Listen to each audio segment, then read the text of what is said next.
ఎన్నికల ప్రచారంలో భాగంగా ఈ రోజు అనకాపల్లికి అయితే నరేంద్ర మోదీ అయితే రావడం జరుగుతుంది. ఈ నేపథ్యంలోనే ప్రస్తుతం మనం సభా వేదిక వద్ద ఇదే సభా వేదిక వద్ద పూర్తిగా అయితే ఏర్పాట్లు జరుగుతున్న పరిస్థితి. మరో 10 రోజుల్లో ఎన్నికలు ఉండడంతో పూర్తిగా మొట్టమొదటిసారిగా అనకాపల్లి జిల్లాలో తాళ్లపాలెం దగ్గర అయితే ఈ సభ నిర్వహణ అయితే జరగడం జరుగుతుంది. పూర్తిగా చూసుకోవచ్చు, ఎటువంటి అవాంఛనీయ సంఘటనలు జరగకుండా పూర్తిగా 2000 మంది పోలీసులను అయితే ఇక్కడ బందోబస్తుగా పెట్టడం జరిగింది. ఈ సభకు పూర్తిగా మొట్టమొదటిసారిగా రావడంతో ప్రజలు చాలా ఆసక్తిగా ఎదురు చూస్తున్నారు. నరేంద్ర మోదీ ఏం మాట్లాడతారు, అసలు ఎప్పుడు అనకాపల్లికి రాలేదు కదా, చాలామంది ప్రజలు అయితే చూడడానికి పెద్ద ఎత్తున వచ్చే అవకాశం ఉంది. ముఖ్యంగా ప్రజలు కూడా ఈ సభకు సుమారుగా 1,00,000 పైగా వస్తారని కూడా అంచనా అయితే ఉంది.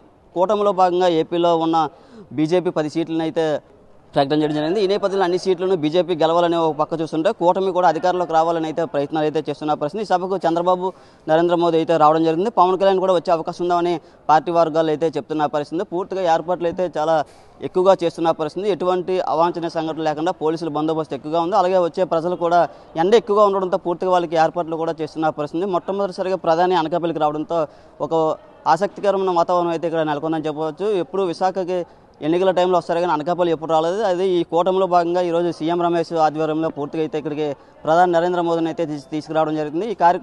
ఈ కార్యక్రమం అంతా పూర్తిగా సీఎం రమేష్ పర్యవేక్షణ చేయడం జరుగుతుంది.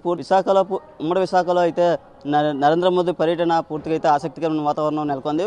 రాజమండ్రి నుంచి మొదటగా రాజమండ్రి వచ్చి రాజమండ్రిలో ఎన్నికల ప్రచారం అయిపోగానే హెలిప్యాడ్ ద్వారా పూర్తిగా అనకాపల్లి చేరుకొని అనకాపల్లిలో బహిరంగ సభలో పాల్గొంటారు. ఇక్కడ నుంచి మళ్ళీ 6:30 తర్వాత విశాఖ ఎయిర్పోర్ట్ చేరుకొని అక్కడ నుంచి అహ్మదాబాద్ అయితే బయలుదేరనున్నారు నరేంద్ర మోదీ. నాయుడు, RTV, అనకాపల్లి నుంచి. నమస్తే అండి. ఇది వ్యాపారం గురించి కాదు, ఓటు గురించి. ఎన్నికల్లో ఓటు వేయడం మన హక్కు మాత్రమే కాదు, కర్తవ్యం. ఎంతో మంది మహా నేతలు శ్రమించి ప్రాణత్యాగం చేసి ఈ అవకాశాన్ని మనకిప్పించారు. అందరూ ఓటు వేద్దాం. ఎందుకంటే ఓటు హక్కు ఊరికే రాదు. నా ఓటు ఎవరికో తెలుసా? అది సీక్రెట్ అండి.